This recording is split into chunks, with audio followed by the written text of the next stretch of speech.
Pero yo quiero a mi abogado. Tengo miedo, tengo miedo, tengo miedo, tengo miedo, tengo miedo, tengo miedo, señor, tengo miedo.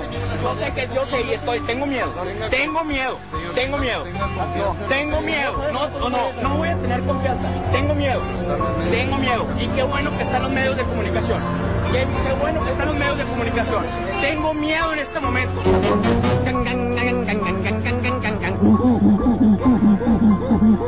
Fría es la muerte que a todos nos espera.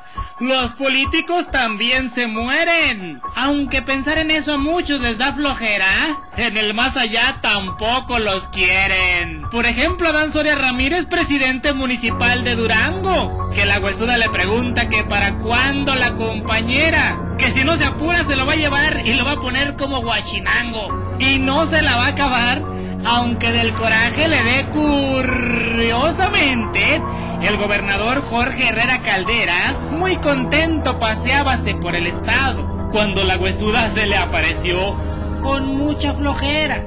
Y en lugar de llevárselo, lo anotó en la lista de espera, porque en ese momento iba detrás de un diputado, Luis Enrique Benítez, Jorge Salumo, Adrián Valles, Pollina Campuzano serán quienes darán el trago amargo. Gustavo Pedro Cortés, Pedro Silerio, Roy Guerrero o de plano Emiliano Hernández Camargo.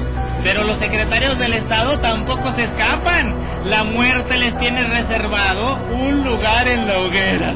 Herrera Delgado y Fernández Aracho andaban por Uruapan para escaparse de la muerte trapera, porque en la calaca andaba detrás del diputado Bonifacio Herrera. Larga es la lista de políticos y funcionarios que la huesuda espera. Todos quieren hueso, pero ninguno matatena. Otro desafortunado de la lista negra es el diputado Óscar García Barrón, que con la Unión Ganadera quiere ganarle la partida a la Calavera. Y por esta ocasión me despido de la Catrina, porque hay un señor por el que tengo alta estima. Y aunque esto no es canción y poco rima, la huesuda también saluda a don Ricardo Garza Limón, que como muchos ciudadanos responsables de Durango Tilvania de los difuntos, vemos que los políticos quieren hueso para resolver muchos asuntos.